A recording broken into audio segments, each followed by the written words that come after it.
November 10, 1944. Camp Livingston, Louisiana. The transport truck rumbled through the gates of the prisoner of war facility as the sun descended below the pine trees. Inside the covered bed, 43 German women sat in silence, their faces pale and drawn from weeks of travel across the Atlantic and by rail through the American South. They wore remnants of gray auxiliary uniforms, some torn and stained from their capture in France, others still bearing insignia of the German Women's Auxiliary Corps. Major Thomas Fletcher stood at the gate, squinting at the manifest in his hand. His facility had housed thousands of German and Italian male prisoners since 1943, but never women. The notification from the War Department had arrived only 3 days earlier, giving him barely enough time to prepare a separate compound. Among the women was 24-year-old Hannah Schmidt, a former radio operator from Dresden. She stepped down from the truck and immediately felt the oppressive heat of the Louisiana autumn. Her dark eyes scanned the unfamiliar landscape of wooden barracks, guard towers, and endless rows of barbed wire. Behind her, a younger woman named Sophie Klein stumbled slightly, weak from the journey. Hannah reached out to steady her, their shared glance communicating the fear they both felt. Private Daniel Martinez watched as they formed into ragged lines, their military training still evident, despite obvious exhaustion. Major Fletcher began processing with formal efficiency, explaining through an interpreter the camp rules and expectations. The women would be housed in a separate section, guarded by both male and female personnel. They would work as all prisoners did, but their tasks would be appropriate to their capabilities. As the interpreter translated, Hannah noticed something in the major's tone that surprised her. No cruelty, no hatred, just a tired officer doing his duty with as much humanity as wartime allowed. It was the first small seed of doubt about everything she had been taught to believe about Americans. Women's compound consisted of 4 wooden barracks arranged in a square. The structures were basic but clean, each equipped with rows of metal bunks, thin mattresses, and rough wool blankets. Hannah chose a lower bunk near the window. Sophie took the bunk above her, and soon they were joined by 2 others, Ruth Mueller, a former nurse from Munich, and 20-year-old Catherine Berg, who clutched a photograph of her family. That night, whispered conversations in German filled the darkness. The women shared fragments of their stories. Most had been captured during the Allied advance through France. Administrative workers, nurses, communication specialists. The fear was palpable.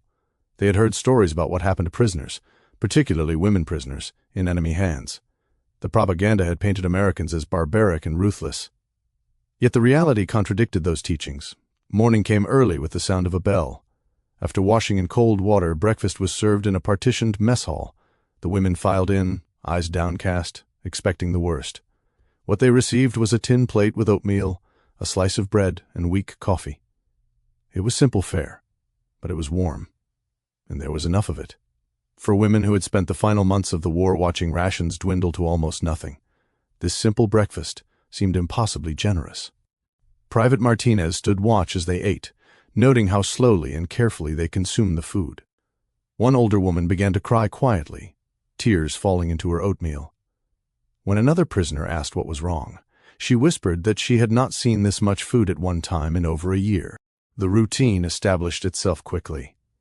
The women were assigned light work duties in the camp laundry and kitchen. But Sergeant Rebecca Walsh noticed something troubling. The prisoners hoarded food, hiding crusts of bread in pockets, wrapping vegetables in cloth. She realized these women had known real starvation. November 20th, 1944. Major Fletcher called an assembly, his presence signaling something important. Through the interpreter, he explained that the 4th Thursday of November was an important American holiday called Thanksgiving, a day when Americans gathered with family to express gratitude and share an abundant meal. This year, Thanksgiving would fall on November 2003, just 3 days away. The major paused, choosing his words carefully. The camp command had decided to include the women prisoners in the traditional Thanksgiving dinner, providing them with the same meal served to American personnel. The interpreter's translation was met with confused silence. Hannah raised her hand tentatively before speaking in careful English. "We will eat the same food as American soldiers?" Major Fletcher nodded. "The same food, yes. It's a tradition here. On Thanksgiving, everyone at this camp, regardless of who they are, gets a proper holiday meal. The announcement sparked hushed conversations throughout the day. The women could not comprehend why their captors would share a special celebration with prisoners. Some suspected propaganda, a show for Red Cross inspectors. Others wondered if it was a cruel joke. Ruth tried to manage expectations among the younger women. "Do not hope for too much," she cautioned. "Perhaps they will give us extra bread and soup. That would already be generous." Private Martinez was assigned to help with kitchen preparations and witnessed firsthand the scale of the meal being planned. Turkeys were being thawed, potatoes delivered by the sack, canned vegetables stacked in preparation. The camp cooks approached the task with the seriousness of a military operation. The 3 days between the announcement and Thanksgiving moved slowly. The German women continued their work duties, but their thoughts kept returning to what might await them. The aroma of roasting turkey began to drift across the compound 2 days before the holiday. A smell so rich and enticing it made mouths water and stomachs ache with anticipation. November 23, 1944. Thanksgiving Day arrived with crisp autumn weather. The German women rose early, anxiety and anticipation making sleep impossible. They dressed in their cleanest uniforms, helped each other smooth down hair and straighten collars. At 1100 hours, they were led toward the main mess hall. What they saw stopped them in their tracks. Long tables stretched the length of the room, covered with white cloths. But it was not the decoration that struck them silent. It was the food. Platters of sliced turkey, golden brown and glistening. Bowls of mashed potatoes topped with melting butter. Green beans, glazed carrots, stuffing, cranberry sauce, baskets of fresh bread, and whole pies with lattice crusts. Catherine made a sound halfway between a gasp and a sob. Beside her, Sophie reached out to grip the doorframe for support. Hannah felt tears spring to her eyes. This was abundance beyond anything they had seen in years. Food in quantities that seemed almost obscene in its generosity. Major Fletcher gestured for the prisoners to take their seats.